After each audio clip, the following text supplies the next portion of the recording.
High-sugar diets have become almost ubiquitous in modern adolescent life, from sugary beverages and snacks to processed breakfast cereals and fast foods.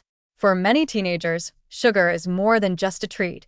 It is a source of comfort, social connection, and energy. Scientific research has long explored the immediate metabolic consequences of high sugar intake, such as increased risk of obesity, insulin resistance, and type 2 diabetes. However, new studies are increasingly revealing that excessive sugar consumption during adolescence, a critical period of brain development, can have profound effects on neural circuits related to reward, decision-making, and behavioral control. While these findings raise cautionary flags, they also provide valuable insight into the remarkable adaptability of the adolescent brain and the potential for interventions that support healthy habits, self-regulation, and long-term cognitive resilience. At the core of the research is the brain's dopamine system, which regulates reward processing, motivation, and pleasure.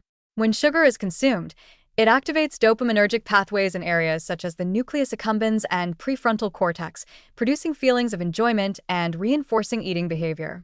In adolescence, these circuits are particularly sensitive and malleable because the brain is still undergoing synaptic pruning and neural maturation.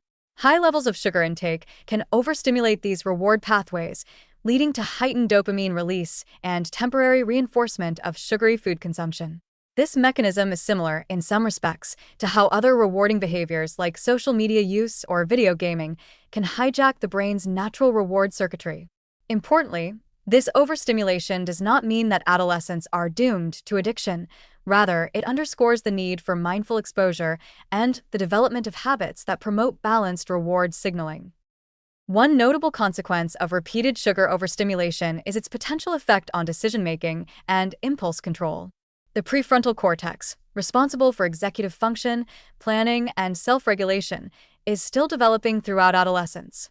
Research suggests that excessive activation of reward pathways by sugar can temporarily shift the balance between the prefrontal cortex and subcortical regions, making adolescents more prone to impulsive decisions, seeking immediate gratification, and less able to delay rewards.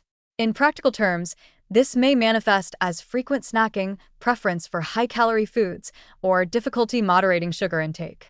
Yet, the positive perspective lies in the brain's plasticity.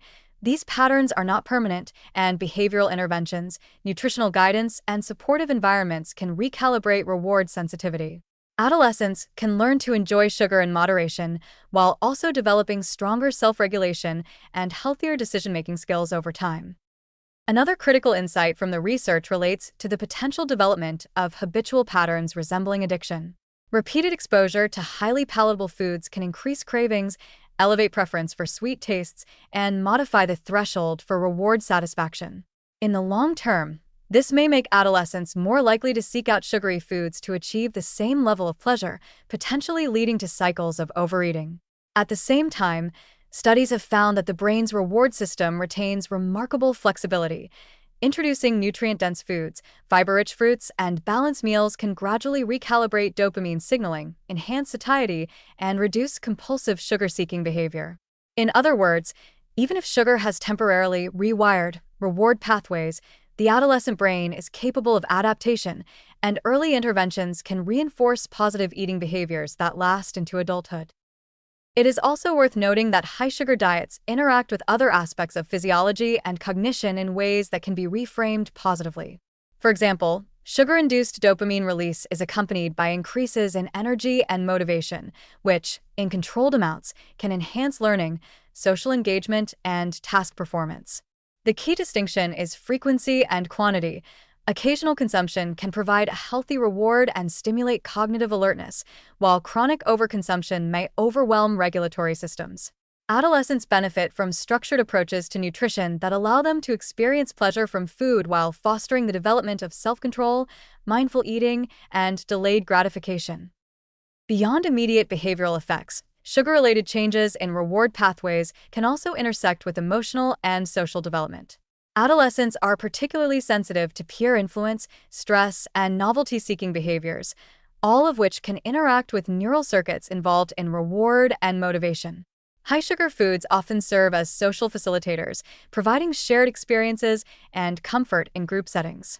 Understanding the neurobiological effects of sugar enables parents, educators, and health professionals to frame guidance positively by emphasizing moderation, balanced diets, and the incorporation of pleasurable alternatives such as fruit, nuts, and whole grain snacks, rather than adopting punitive approaches that may backfire.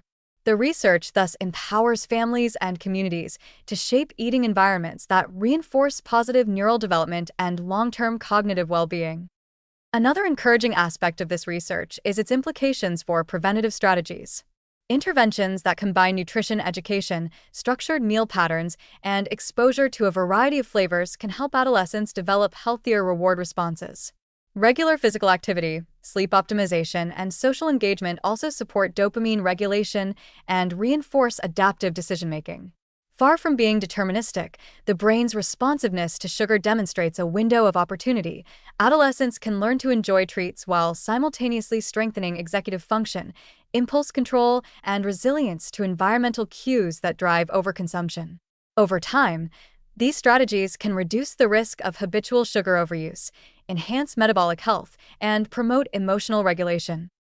Finally, the research on high-sugar diets and brain reward pathways highlights the broader principle that nutrition shapes neural development in profound and positive ways. While excessive sugar intake may temporarily alter dopamine signaling, the adolescent brain is highly adaptable, capable of learning, and responsive to structured dietary and lifestyle guidance. By framing sugar consumption as one aspect of a broader nutritional and behavioral strategy, rather than a source of irreversible harm, researchers and practitioners can help adolescents cultivate a healthy relationship with food, enhance cognitive and emotional resilience, and support long-term mental and physical health. The findings underscore the value of early education, family involvement, and positive food environments, demonstrating that even in the face of overstimulated reward pathways, the adolescent brain retains immense capacity for adaptation and growth. In conclusion, new research linking high-sugar diets to alterations in brain reward pathways in adolescence emphasizes both caution and opportunity. Excessive sugar intake can overstimulate dopaminergic circuits, influence decision-making, and promote habitual patterns of preference for highly palatable foods. At the same time, the adolescent brain's plasticity provides ample opportunity for positive adaptation. With mindful dietary guidance, structured eating habits, and supportive lifestyle interventions, adolescents can enjoy sugar in moderation, develop healthy self-regulation, and strengthen cognitive and emotional resilience. Rather than framing sugar as inherently harmful, the research encourages a balanced perspective. Understanding its effects allows families, schools, and communities to promote reward-sensitive eating behaviors that foster long-term brain health, well-being, and adaptive decision-making.